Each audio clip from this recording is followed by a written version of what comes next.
பருவமலை ஏறி இறங்கிட்டு இருக்கோம்.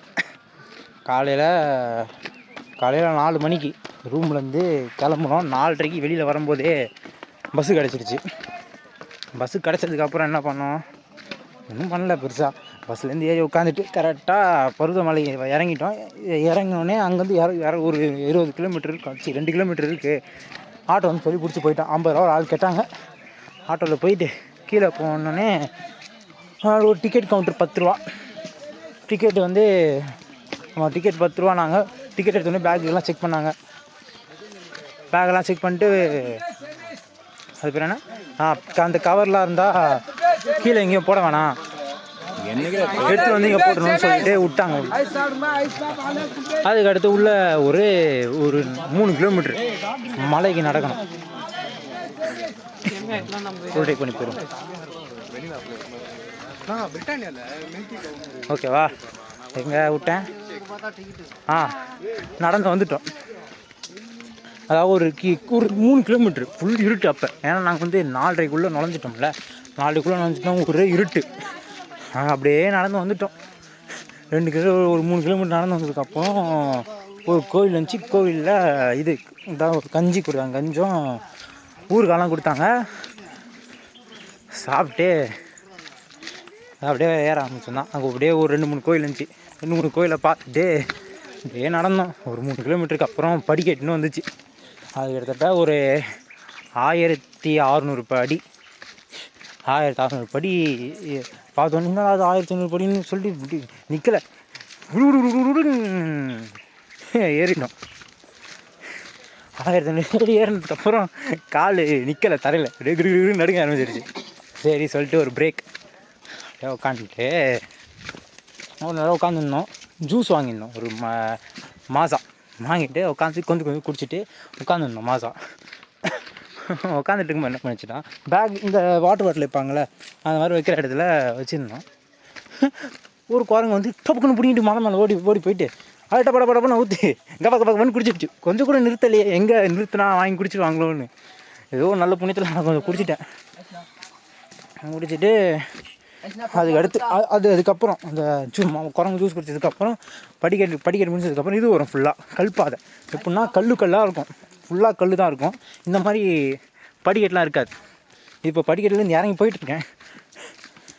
ஃபுல்லாக கல் தான் இருக்கும். அதெல்லாம் அப்படியே பிடிச்சி ஏறிட்டோம். சரி, நான் நினச்சேன் கல்பாதை தான், ஃபுல்லாக மலை மேலே இருக்கும், கல்பாதை தான் இருக்கும்னு நினச்சிட்டு ஏறிட்டேன். அதே முடியல, என்னால் சுத்தமாக முடியல. கல் வேறு டப்புன்னு காலில் அடிப்படுது. நான் வேறு போயிட்டு கிராக்ஸ் போட்டு வந்துட்டேன்.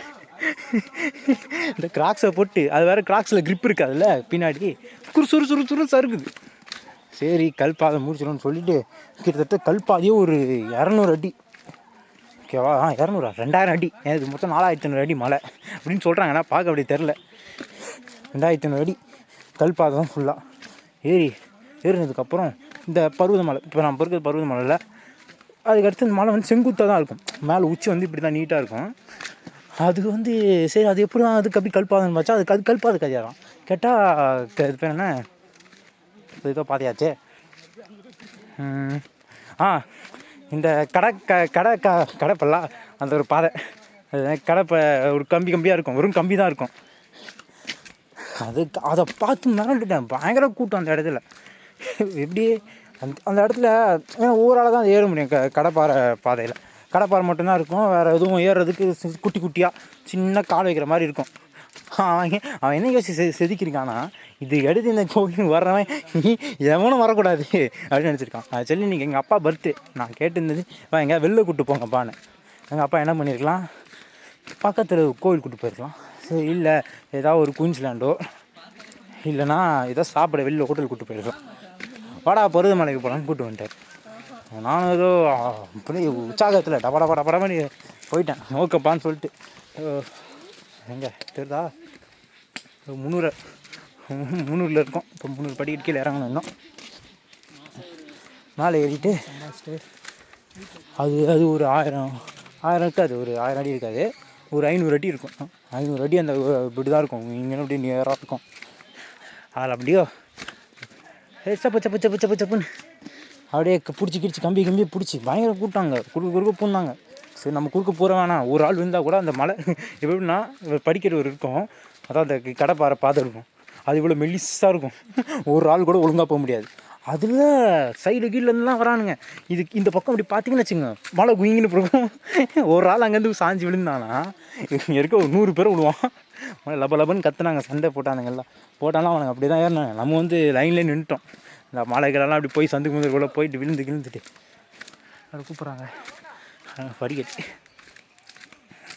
எதுக்கு தாளாதுன்னு சொல்லிட்டு அப்படியே அந்த கொஞ்சம் கொஞ்சம் குட்டி பாதையிலே நடந்து போயிட்டேன்.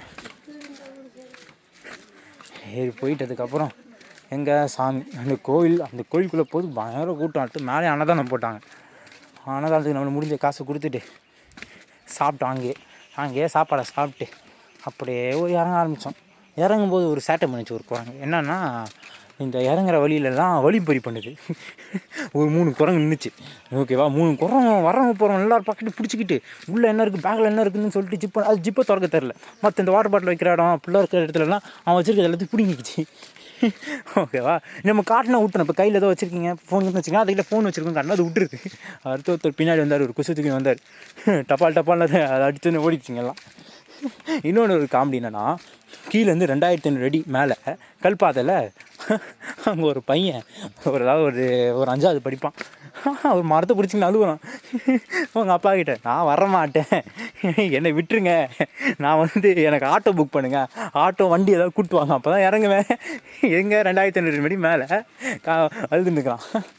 அதெல்லாம் பார்த்தோம். சரி மேலே ஆக மாட்டான், பார்த்து சிரிச்சிட்டு அப்படியே வந்துட்டோம். அதில் என்னென்னா, நான் கிராக்ஸ் போட்டிருக்கேன், அதை சொல்ல நினைக்கிறேன். நான் கிராக்ஸ் போட்டுட்டு ஒழுங்காக இறங்க முடில. இறங்க முடில. இறங்கும்போது இங்கே ஏதோ நிலச்சரிவு வந்திருக்கான். மழை வேறு காலம் வேறு இப்போ தானே முடிஞ்சிச்சு. ஃபுல்லாகவே இந்த மண் மட்டும்தான் இருக்குது, கல்லுங்க அங்கங்கே இல்லை. சொருக்குது. ஓடி வந்து பச்சை ஒரு மரத்தை பிடிச்சிக்கிறது, ஓடி வந்து ஒரு மரத்தை பிடிச்சிக்கிறது. அப்படியே பிடிச்சி வந்துட்டோம். பாதி பேர் எங்கள் மாமாலாம் வந்துட்டுருக்காப்புல. அவருக்கெல்லாம் இறங்கும் போது தான் பயங்கர வலியா. எங்கள் அப்பா அவர் ஓடிடுறாரு, எங்கே இருக்காருன்னே தெரில, குடுன்னு வர்றாரு. அவருக்கு இன்னையோட 50 வயசு. ஆள் சொன்னால் அப்படி தெரிய மாட்டேங்குது. எங்கள் முன்னாடி போயிட்டார் மலை மேலே, எங்கள் முன்னாடி கீழே போயிட்டார். அப்படியே கீழே போகிறோம். கீழே போயிட்டு நாளைக்கு வேறு காலேஜ், கால் அப்படியே திக்குன்னு நடுங்குது. நாளைக்கு எப்படி போகிறோன்னு